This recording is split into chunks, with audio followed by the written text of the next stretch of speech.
बात ये है कि वहां लोग मरे। आज हम उंगली उठा सकते हैं, आरोप लगा सकते हैं, लेकिन हकीकत यह है कि कानून व्यवस्था ऐसी हो गई थी कि वहां लोगों की जान गई थी और किसान की जान गई। आप पद पर हैं तो आपके लिए कानून अलग है, ऐसा नहीं। पद पर बैठा वो भी इंसान है और हमेशा वो पद पर रहता भी नहीं। ये तो जनता है, जितना समय आप दोगे लोग सिंहासन में बैठेंगे। जब जनता करवट पलटती है तो इतनी जोर की पटकी पड़ती है कि आदमी को पता नहीं पड़ता क्या होगा। लेकिन जिन लोगों के अंदर घमंड और अहंकार आ जाता है कि हम जीवन के अंतिम काल तक सत्ता में बैठे रहेंगे, मैं समझता हूं गलत है। उत्तर प्रदेश में जो हुआ वो निंदनीय है और जांच करने वाले लोग भी मैं समझता हूं अगर राज्य के लोग जांच करेंगे तो कभी सरकार तक नहीं पहुंच सकते। वो स्वाभाविक रूप से अपनों को बचाने की कोशिश करेंगे। तो हम लोग मांग करते हैं कि भाई सुप्रीम कोर्ट का जज जांच करे। 22 साल के, 24 साल के, 25 साल के लड़कों में जान गई है और वो सड़क पे खड़े थे।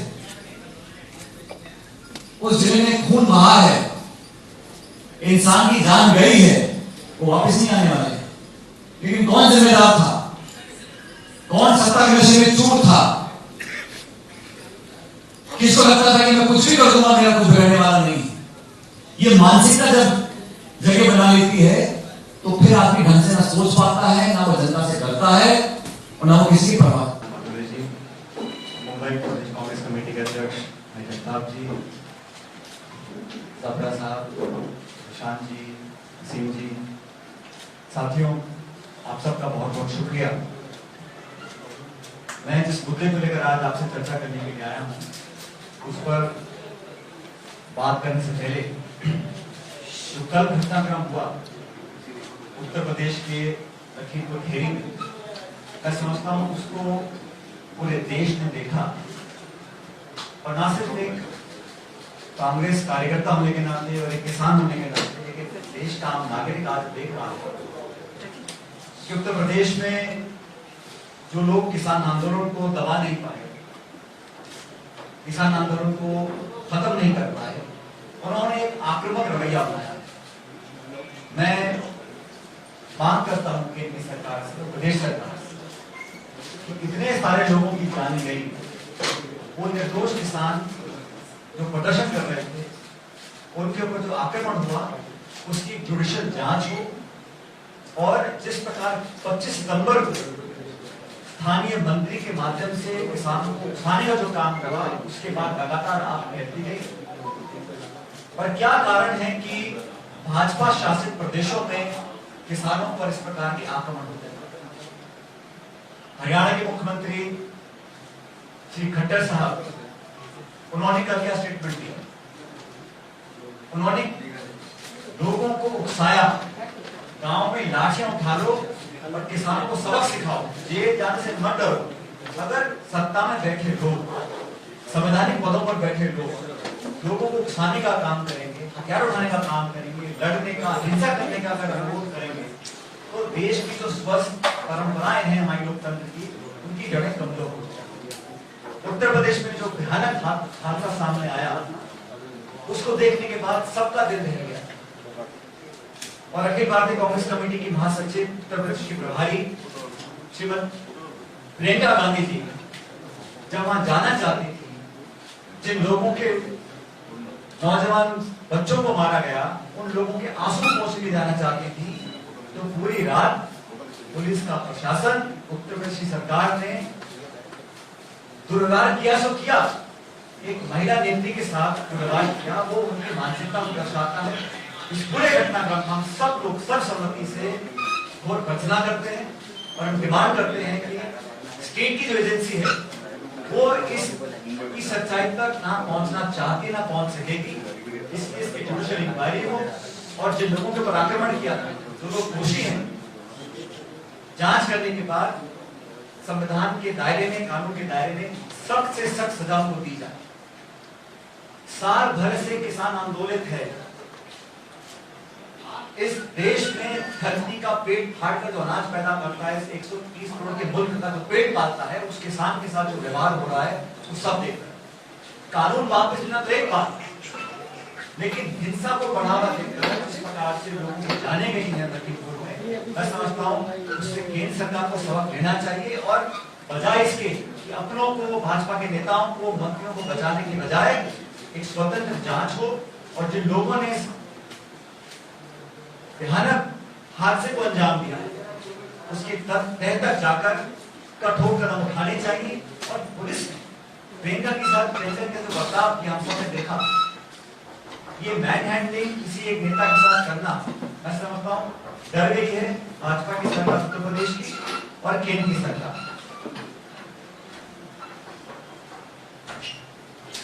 साथियों, किसान आंदोलन पूरे देश में चल रहा है और अखिल भारतीय कांग्रेस कमेटी ने, हम सब ने प्रण लिया है कि हम अपने अन्नदाताओं के मान सम्मान के लिए, भविष्य की पीढ़ियों के जीवन पोषण को बचाने के लिए हर संभव मदद करेंगे। हमने कभी भी राजनीति नहीं करी, किसान आंदोलन को समर्थन किया, हर मूवमेंट के साथ खड़े रहे और आज जब उत्तर प्रदेश में मनमानी कर रही, the UP police and the UP government is in the habit of operating beyond the law of the land. आज की बात नहीं, पिछले 4.5 साल में लगातार UP government they have shown that they want to act beyond the law of the land. और जिस प्रकार से लोगों को धमकाया गया, लोगों को डराया गया, वो बहुत पीछे रह गया। कल के बाद ये बात कुछ स्पष्ट हो चुकी है कि भाजपा की सरकार और भाजपा पार्टी नहीं चाहती कि किसान भले खुले आगे, इसलिए कांग्रेस पार्टी इसकी भर्त्सना करती है, उसको कंडेम करती है और हम उम्मीद करते हैं कि न्याय जांच हो, दोषियों को सजा मिले, मुआवजा दिया जाए, सरकार माफी मांगे और भविष्य में इस प्रकार के हिंसा को कोई अंजाम ना दे सके। इस प्रकार का कदम भाजपा की सरकार, उत्तर प्रदेश और केंद्र सरकार को उठाना चाहिए। हम सब जानते हैं पिछले कुछ दिनों में एक बहुत बड़ा हादसा हुआ और 21,000 करोड़ रुपए के ट्रक बरामद हुए मुंद्रापुर गुजरात के अंदर। किस तरह उस पूरे खबर को दबाया गया, मैं समझता हूं, हम सब समझते हैं कि इतना बड़ा 3,000 किलो का ट्रक जब इस देश में आ रहा है और सूचना मिली है कि कोई विशाखापट्टनम की कंपनी उसने इंपोर्ट किया कंटेनर टैल्कम पाउडर के नाम से। सवाल यह है कि अगर विशाखापट्टनम की कंपनी है तो गुजरात के पोर्ट पे सामान क्यों आ रहा है, ये चेन्नई पोर्ट पे क्यों नहीं? ये पूरा फर्जीवाड़ा हुआ है और राष्ट्रीय सुरक्षा के साथ बहुत बड़ा खिलवाड़ है। न सिर्फ इसमें लाचारी दिखती है सरकार की, लेकिन अपनी गलती को छुपाने के लिए किसी हद तक भी जा सकते हैं, ये बात प्रमाणित हो चुकी है। अखिल भारतीय कांग्रेस कमेटी ने कई मरतबा इस मुद्दे को उठाया, नौजवान पीढ़ी को नशे की लत में धकेलने की तरफ जो कदम उठ रहे हैं उसको रोकने के लिए हम लोगों ने डिमांड करी है कि सुप्रीम कोर्ट के सिटिंग जज इसकी जांच करें, क्योंकि गुजरात सरकार कभी इसकी तह तक पहुंच सके ऐसा हम लोगों को संभव दिखाई नहीं देता है। The huge heroin drug scandal that broke out, it has been underplayed, and we believe that motor fraud was only a small portion of the entire smuggling trade that is taking place. It is also alleged that prior to this, drugs worth thousands of crores, in fact more than 1 lakh crores were actually brought into India and have gone unchecked. But what was caught, वहाँ का जो court है भुज गुजरात, उस court ने कहा कि DRI को arrest करना चाहिए, इन्वेस्टिगेट करना चाहिए। सरकार ने अब तक कोई कदम उठाया नहीं। इतनी बड़ी छापेमारी के बाद जब कुछ पकड़ा गया तो अभी तक कोई सार्थक कार्रवाई इस पर हुई नहीं है।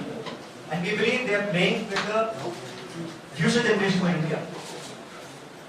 गुजरात सरकार और केंद्र सरकार कहीं ना कहीं अपनी गलती छुपाने के लिए पूरी कोशिश कर रहे हैं, लेकिन जागरूक नागरिक और हमारा जुडिशरी हम सब डिमांड करेंगे कि सुप्रीम कोर्ट के सिटिंग जज से इसकी जांच की जाए ताकि सब सामने आए और भविष्य में ये जो ड्रग का ट्रेड का बना हुआ है साइकिल, इसको तोड़ने के लिए कुछ प्रभावी काम हम लोग कर सकें। साथियों, केंद्र सरकार को अब 7.5 साल हो गए और लगातार देश में चुनौतियां बढ़ती चली जा रही है। इस देश में जितनी अराजकता, जितनी अनएम्प्लॉयमेंट, जितनी महंगाई आज है, शायद पहले कभी नहीं। पेट्रोल डीजल 100 रुपए पार कर गया, गैस का सिलेंडर 950 रुपए में है, ग्रामीण क्षेत्रों में रोजगार नहीं है, छोटे उद्योग ठप पड़े हैं, पढ़े लिखे लोग दर दर भटक रहे हैं, नौजवानों को जो उम्मीद थी वो सब खत्म हो गई। मध्यम वर्ग परेशान है, छात्र परेशान है। सबसे खतरनाक बात यह है कि देश में जो वातावरण बना है वो टकराव का, हिंसा का, इस प्रकार के वातावरण को निर्मित करने के लिए जो जिम्मेदार है वो आज सत्ता में काबिज है। इसलिए हम लोग चाहते हैं कि आने वाले समय में जो राजनीतिक चुनौतियां हैं उसका सामना करने के लिए न सिर्फ हमारी पार्टी, हमारे सहयोगी दल मिलकर काम करें। केंद्र सरकार ने पिछले 7.5 साल में नाना प्रकार के बहाने किए, digital India, stand up India, स्वच्छ India, fit India, make in India, इतने नारे दिए, लेकिन धरातल पर कार्य कुछ नहीं। आज हम आइसोलेट हो रहे हैं अंतर्राष्ट्रीय स्तर पर, हमारे पड़ोसी झगड़े बढ़ रहे हैं, अंतर्राष्ट्रीय प्लेटफॉर्म पे हमारी छवि गिरी है। बावजूद उसके लगातार इश्तिहार छापकर, मार्केटिंग कर अपनी पीठ दबाने का काम केंद्र सरकार कर रही है। लेकिन इन मुद्दों पर कांग्रेस पार्टी को घेरेगी। आज देश भर में लोग रोष में है कि यूपी में जो घटना हुई है उसके विरोध में न सिर्फ महाराष्ट्र प्रदेश कांग्रेस कमेटी, इन संपूर्ण प्रदेश और देश में कांग्रेस आज सड़कों पर आएगा, सब विरोध करेगा। और मैं समझता हूँ धीरे धीरे वो नकाब खोलता है। किसानों की आमदनी दुगनी करने की बात करने वाली सरकार आज किसानों को मरते हुए देख रही है। कितने किसान खुदकुशी कर चुके, किसानों पर आक्रमण हो रहा है, केस हो रहे हैं, कि जाने जा रहे हैं। इस सब से बचने के लिए हम सब नौजवानों से अपील करना चाहते हैं कि आए, सामने साहस से लड़ें और राजनीतिक लड़ाई राजनीतिक माध्यम से लड़नी। और कांग्रेस पार्टी का 130 साल पुराना इतिहास रहा है। हम सब अहिंसा में विश्वास करते हैं और सबको साथ लेकर चलना चाहते हैं। लेकिन इनकी जो कानूनदारी है, चाहे गुजरात में ड्रग्स का पकड़ा जाना हो, चाहे किसानों पर लगातार आक्रमण हो, चाहे इकोनॉमी का मिसमैनेजमेंट हो, सिर्फ खोखले वादे दिए गए, लोगों के खातों में पैसे आएंगे, 2 करोड़ रोजगार मिलेंगे, ये सब बातें अब लोग जनता पूछना चाहते हैं। लगातार आईना दिखाना, अकाउंटेबिलिटी सेट करना, ये हमारी प्राथमिकता है। और हम लोग इस बात को सड़कों तक लेकर गए हैं, चाहे वो हमारे विधायक हो, सांसद हो, कार्यकर्ता हो, लगातार इस पर हम आगे काम करते रहेंगे। लेकिन आज मुझे दोबारा मैं रेखांकित करना चाहता हूं, इस देश का किसान भाजपा को रिजेक्ट कर चुका। भारतीय जनता पार्टी अब किसी भी परछाई के पीछे खड़े होकर अपने आप को बचा नहीं सकती। जिस तरह लोगों की आमदनी कम हुई है, लोगों की जमीनों पर अतिक्रमण हुआ है और जो व्यवहार किया गया, आज देश की राजधानी दिल्ली, लगातार दिल्ली में सर्दी में, गर्मी में 1 साल से किसान बैठे।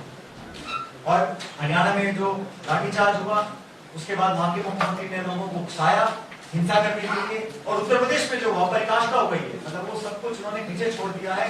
और आज भी आप रवैया देखिए, यूपी की सरकार बोलती है कि किसानों ने हम पर अटैक किया। मैं कहता हूं सरकार के व्यक्तित्व को परे छोड़ दीजिए, एक जुडिशियल जांच हो, सच्चाई के तह तक हम लोग पहुंचे और जल्द से जल्द लोगों को सजा मिले जो दोषी हैं। और इस प्रकार के अगर हम किसी से मिलना चाहते हैं, हाथरस में घटना हुई थी, उस समय राहुल गांधी जी प्रियंका गांधी जाना चाह रहे थे, तमाम पुलिस लगा दी गई। तब रात को अगर प्रियंका जी वहां जाकर लोगों से मिलना चाहती हैं, उसमें क्या बुराई है? और कानूनी कोई प्रावधान नहीं है।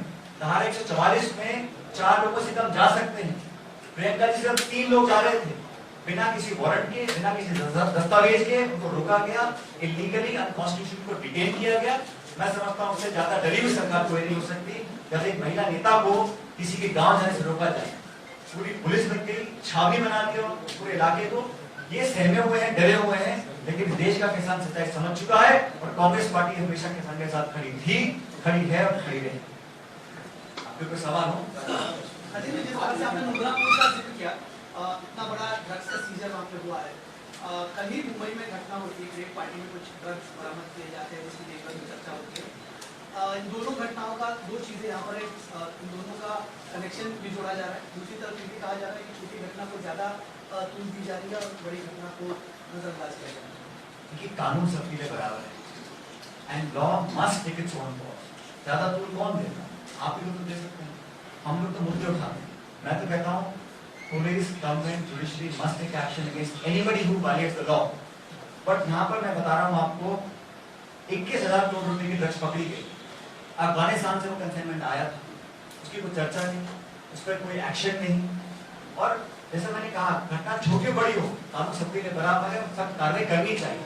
लेकिन इतने बड़े बड़े जो स्कैंडल हो रहे हैं, इतने बड़े बड़े जो सीजर्स हो रहे हैं, उसका मास्टरमाइंड कौन है, दिल्ली में, मुंबई में कि जो ड्रग्स हम सड़कों पे बिक रही है, नौजवान बच्चे ले रहे हैं, वो आता कहां से? इसके जड़ तक पहुंचना चाहिए। And I believe we must take action against anyone who violates the law. But when there is a huge import of drugs for thousands of crores of rupees, the court has directed the Department of Revenue Intelligence, you must investigate what action has government of India taken, what is the transparency in the investigations, where is the accountability, who is responsible, who runs the court, who is the state government, who is the officer in charge. We must hold people accountable who are taking the young people of our life, उनके बच्चों का भविष्य बिगाड़ रहे हैं, उन लोगों के लिए कौन जिम्मेदार है? This is the ये जो पैसा है, illegal money. It is going towards perhaps anti-India activities. It is a matter of national security. Who has stood up and taken a stand on this in the government of India? Who has assured the people of India that this will not happen again? अगर हम सवाल पूछे, जवाब मिलना चाहिए ना उसका। सचिन जी, एक सवाल, यूपी में धारा 144 कल से लगाई हुई है। आज राज्य सरकार कह रही है कि वहाँ पर राजनीतिक टूरिज्म ना करे, राजनेता जाकर के वहाँ पर नुकसानी की कोशिश कर रहे हैं, जबकि जांच इसकी शुरू है और हमने मुआवजे का भी ऐलान कर दिया। देखिए, सत्ता में बैठे लोग कुछ भी बोल सकते हैं, लेकिन एक राजनीतिक कार्यकर्ता के नाते मेरी जिम्मेदारी है, कहीं पर हादसा हो जाता है, किसी का दुख बांटना है, आंसू पहुंचते हैं, सांत्वना देनी है, ये तो मानवता हमारा अधिकार है एज ह्यूमन बीइंग। अगर आप वहां पे जाकर कुछ पॉलिटिकल भाषण देते हैं, आप उकसाने की बात करते हैं, तो आप कार्रवाई करिए। लेकिन आज छत्तीसगढ़ के मुख्यमंत्री को हवाई पट्टी पे लैंड करने की परमिशन नहीं दी। पहली बार हम देख रहे हैं 144 कहाँ लगा है? लखीमपुर में, लखनऊ में हवाई पट्टी एयरपोर्ट है। भूपेश बघेल जी के हवाई जहाज को लैंड करने की परमिशन ना देना, पंजाब के उप मुख्यमंत्री को लैंड करने की परमिशन ना देना, ये कहाँ का कानून है भाई? और ये कुछ ये सब मुख्यमंत्री हैं, उप मुख्यमंत्री हैं, ये कोई स्टेट नहीं है, ये कोई गैर सामाजिक तत्व नहीं है, ये जिम्मेदार लोग। अगर वहां कोई जाता और ऐसी कोई घटना होती जिससे पुलिस एक्शन ले सकती, लीजिएगा। लेकिन प्रियंका गांधी, दो लोग साथ जा रहे हैं पैदल पैदल उस गांव में उनसे मिलने के लिए, क्या खतरा है उनको वहां पर? उनको गले लगाना, जो दुख हुआ है, जिसका 22-23-25 साल का बच्चा मरा है, उसकी मां के आंसू की कोशिश है हम लोगों को। इसमें बीजेपी, कांग्रेस, समाजवादी पार्टी क्या है? वहां पे जाए, उनकी मदद करो, खुद वहां जाना चाहिए मुख्यमंत्री जी को, वो भी जाए वहां पर। घटना हुई है ना, किसी की मौत हुई है, इससे बड़ा कुछ नहीं हो सकता। एक होती मारपीट, एक होता दंगा, किसी की जान चली गई है, उस व्यक्ति के घर में मातम है, उसको गले लगाने में क्या कानून पूछ रहा है? और ये काम वही कर सकते जो घबराए हुए। तो मुझे लगता है उत्तर प्रदेश सरकार एक्सपोज हो चुकी है, इसमें राजनीति नहीं है। ये तो हम सबका एक फर्ज है एक इंसान के नाते, और ये पहली बार नहीं हुआ है। यूपी सरकार का रिकॉर्ड आके देख लीजिए आप, उनका जो कार्यशैली है वो बिल्कुल इसी प्रकार की। सचिन जी, जहाँ तक कांग्रेस में अनुशासन का जो एक मुद्दा है, बड़ा मुद्दा है, हमने पंजाब में देखा, पिछले साल राजस्थान में आप जो कर रहे थे वो भी हम लोगों ने देखा। तो ये पूरा, और अभी कपिल सिब्बल ने जो मुद्दा उठाया कांग्रेस अध्यक्ष के चुनाव का, यूथ कांग्रेस के नेता जाकर वहाँ प्रदर्शन कर रहे हैं। तो डिसिप्लिन, इंटर डिसिप्लिन जो एक बड़ी समस्या है, जो आप बीजेपी की ओर देख रहे हैं, पहले कांग्रेस को खुद को अंदर झांकने की जरूरत नहीं कि अध्यक्ष का चुनाव हो और एक जो डिसिप्लिन आए पार्टी में, बहुत बड़ा मुद्दा है। हमारी पार्टी के अंदर जो कुछ भी हम मिलकर चर्चा करके उसका एक बेस्ट ऑप्शन निकाल के काम करेंगे, तो हमारी पॉलिटिकल पार्टी की बात। आज मैं देश की बात कर रहा हूँ, इस लोकतंत्र की बात कर रहा हूँ। ये जो हमने 70 साल में संस्थाएं पैदा हुई है देश में, ये ऐसी नहीं, बहुत कुर्बानियां हुई हैं। उनका अगर कोई उन संस्थानों की जड़ों को खोखला कर रहा है, इतने बड़े राष्ट्रीय सुरक्षा के मुद्दों पर कोई जवाबदेही नहीं है, फिर पॉलिटिकल पार्टी से एक बड़ा मुद्दा है। मैं उस मुद्दे को छीनने के लिए यहाँ पर आया हूँ, और मैं समझता हूँ हर पॉलिटिकल पार्टी को आजादी है कि अपने अंदर वो क्या निर्णय लें। भाजपा में क्या घटनाक्रम है, कौन क्या निर्णय लेना, उनसे पूछेगा, हमारी पार्टी का हम लोग जवाब देंगे। लेकिन आज मुद्दा देश का है, एक सरकार का है, उत्तर प्रदेश सरकार का है और राष्ट्रीय सरकार का है, और वहाँ पर हमें कोई जवाब मिलता नहीं है। हम कितने बात नहीं जानकारी मिल रही है, पूछिएगा ताकि सबके जवाब। किसान नेता और प्रशासन, यूपी प्रशासन के बीच में समझौता हुआ है 45 लाख तक का मुआवजा 4 लोगों, 4 किसानों को, और जैसे आपकी मांग जुडिशियल इंक्वायरी हो, न्यायिक जांच हो, वो भी मान लिया गया। तो आप संतुष्ट हैं या फिर और कुछ? मुझे समझौते की डिटेल्स नहीं पता है, लेकिन मेरा जो ऑब्जेक्शन था वो कल रात का जो घटनाक्रम था, जो हमारे कांग्रेस पार्टी के नेता हैं, हमारे सांसद हैं, हमारे महासचिव हैं, अगर वो एक नागरिक के तौर पर जाना चाहते थे तो ऐसी कौन सी विडंबना थी, ऐसा कौन सा राज्य को खतरा था को जाने से रुका गया? और सरकार ने अगर वो कदम उठाया है तो कोई एहसान नहीं किया। अगर उठाया है वो तो दबाव पूरे देश का है और पूरे मुल्क में हम लोग इस बात को उठाएंगे। इस प्रकार किसान अगर मरेंगे तो हमारे अन्न पैदा करते हैं, उनकी जान लेनी चली जाएगी और कोई जवाबदेही नहीं होगी तो उसका रिएक्शन तो होगा। मुझे जानकारी नहीं कि एग्जैक्ट हमने क्या समझौता किया है, लेकिन हम न्याय चाहते हैं और जैसे मैंने कहा इसका न्याय तब होगा जब एक जुडिशियल इंक्वायरी हो, स्टेट की एजेंसी को न्याय दे, ऐसा हमें लगता है पॉसिबल सबको मिल Supreme Court has told the farm leaders and the organizations as well that when the farm laws have been stayed, the matter is subjudice, then what is the need to protest and with respect to the public property that has been damaged, who's taking responsibility? With due respect to the Honorable Supreme Court, I think to protest in this country is a constitutional and fundamental right. Yes, public property must be saved, people must not be inconvenienced, and we must not take law into our hands. But I think to be able to represent your anguish and your helplessness towards something that is contrary to my future and faith, it is the right of every citizen. And within that right, I think farmers are free to protest, and protesting is a healthy option at democracy. Nobody can take away that option from you. But for 1 year, must not Supreme Court ask the government of India? एक साल से यहाँ लोग बैठे हैं, कितने लोग मर गए ठंड में, गर्मी में, लगातार आप कुछ करने गए. So I think the Honorable Supreme Court must also be cognizant of the fact that the government of India has not taken appropriate action. बताइए सचिन जी, एक राजस्थान